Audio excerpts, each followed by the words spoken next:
Greetings, kindred. Hey, I've got some good news.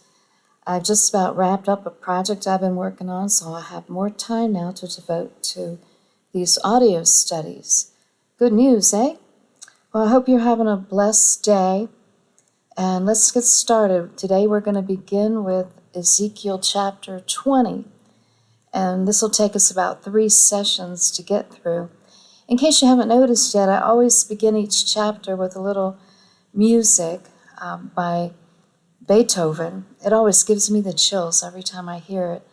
I hope it does the same for you, because that will really perk your senses up and help you to absorb this beautiful teaching by Pastor Lancelot Knight. Okay, well, let's get started. Isn't this book of Ezekiel incredible? And to think that for most Christians, this precious gem of truth just lays back there in the Old Testament, sandwiched between Jeremiah and Daniel, and is almost completely ignored by their pastors and preachers, who just tell their sheep that everything is peachy and rosy as they continue spewing forth their traditions of men, which is idolatry, the likes of which most cannot see. Perhaps this 20th chapter of Ezekiel would help if they ever took the time to read it, but then some are just too busy doing things in the name of Yahshua to bother with what he has to say in his word. Well, King Solomon said there is nothing new under the sun, and following his reign, the southern tribe of Judah, the house of Judah, along with the tribe of Benjamin, separated themselves from the other 10 northern tribes of Israel, the house of Israel. Jeroboam became king over the northern house of Israel and built places of worship and set up golden calves for people to come and worship, lest they go down to Jerusalem and follow after Rehoboam, king of Judah. Here's part of the narrative in 1 Kings chapter 12, verses 28 through 30. Whereupon the king Jeroboam took counsel and made 2 calves of gold and said unto them, the people, It is too much for you to go up to Jerusalem. Behold thy Elohim, O Israel, which brought thee out of the land of Egypt. This is the same bull their fathers were given when Moses went up into mountain to receive the commandments of Yahweh. Today, in modern churchianity, only the form of the idols have changed, but the bull remains the same. Verse 29, And he set the one in Bethel, and the other put he in Dan. Verse 30, And this thing became a sin, for the people went to worship before the one, even unto Dan. Now you see, the problem with this is that the priests and the elders knew what happened in the wilderness when Moses went up into the mountain and the golden calf was set up in his absence. Here's some of that narrative. Exodus 32, verses 7 through 10. And Yahweh said unto Moses, Go, get thee down, for thy people which thou broughtest out of the land of Egypt have corrupted themselves. Verse 8. They have turned aside quickly out of the way which I commanded them. They have made them a molten calf, and have worshipped it, and have sacrificed thereunto, and said, These be thy Elohim, O Israel, which have brought thee up out of the land of Egypt. The bull entered the ring quickly. Ole bravo, said the people. Moses will have to come down from the mountain and kick some bull. Verse 9, And Yahweh said unto Moses, I have seen this people, and behold, it is a stiff-necked people. Verse 10, Now therefore let me alone, that my wrath may wax hot against them, and that I may consume them, and I will make of thee a great nation.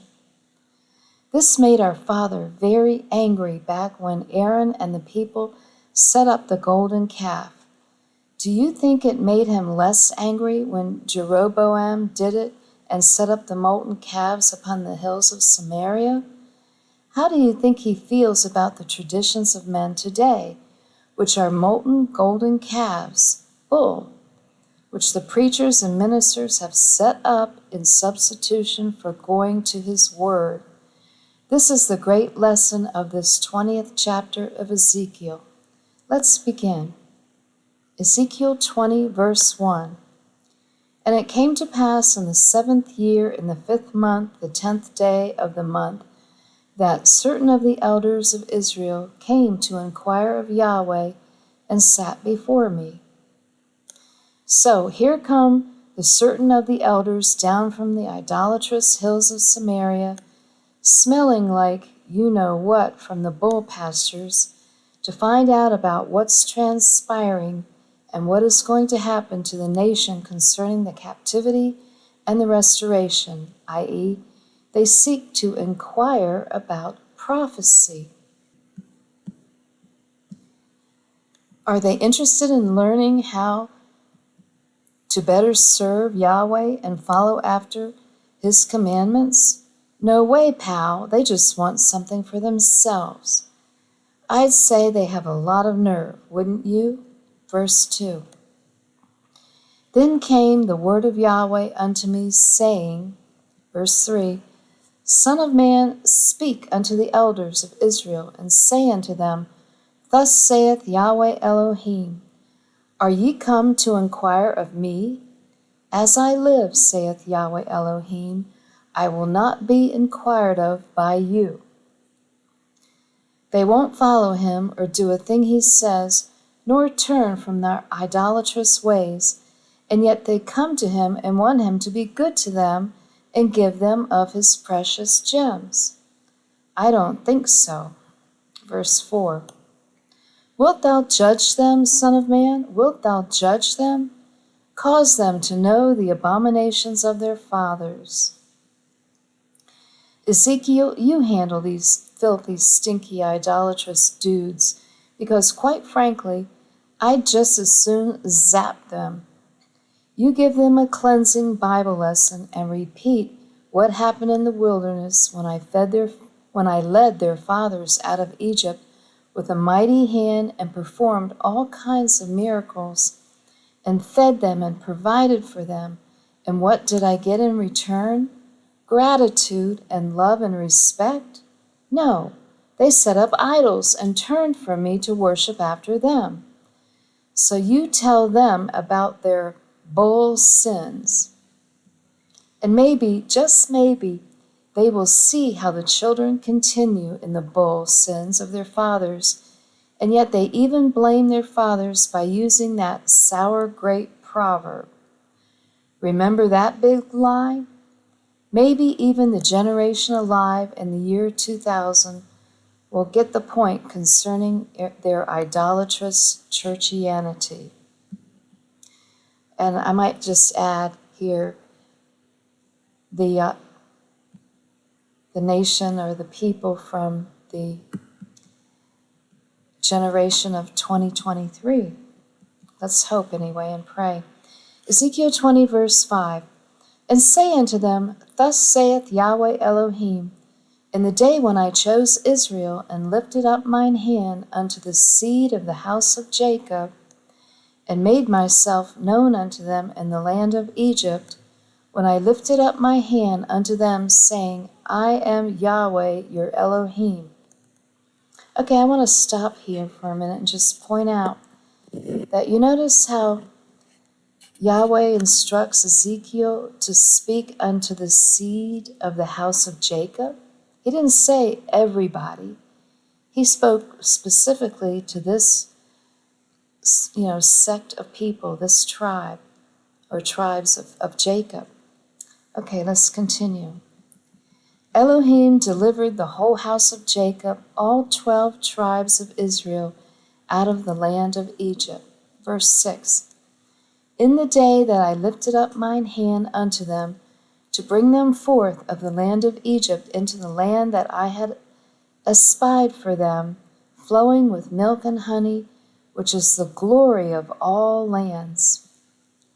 He gave them all the best, and later on he would even gather their children from among the nations, where he would scatter them and give to them the fruited plain from the sea to shining sea. Hey, I want to stop here again. Does that sea to shining sea remind you of a song? It should if you're of the seed of Jacob. That'll tell you exactly where this land of milk and honey is. Okay, verse 7. Then said I unto them, Cast ye away every man the abominations of his eyes, and defile not yourselves with the idols of Egypt. I am Yahweh your Elohim. He told them to get rid of their religion and traditions of men. The question to keep in mind here is, if your kids totally and defiantly disobey you, then how willing are you going to be to hear them when they want something from you? Verse 8. But they rebelled against me and would not hearken unto me. They did not even man cast away the abominations of their eyes, neither did they forsake the idols of Egypt. Then I said, I will pour out my fury upon them to accomplish my anger against them in the midst of the land of Egypt. They were so rebellious, and he was so angry with them, he considered zapping the whole bunch. How can you blame a parent for feeling that way? Ezekiel 20, verse 9.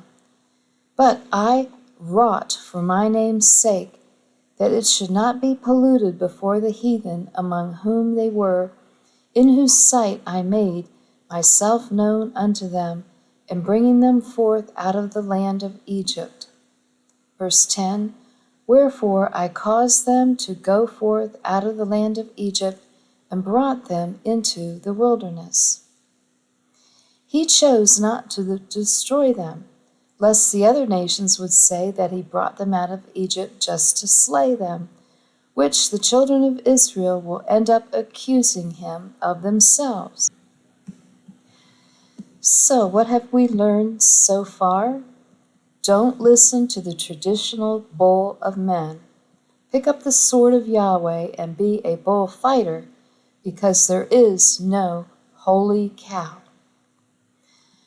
Okay, that ends this first section of Ezekiel 20, verses 1 through 10. Next time we'll pick it up in verse 11. Until then, may Yahweh bless you.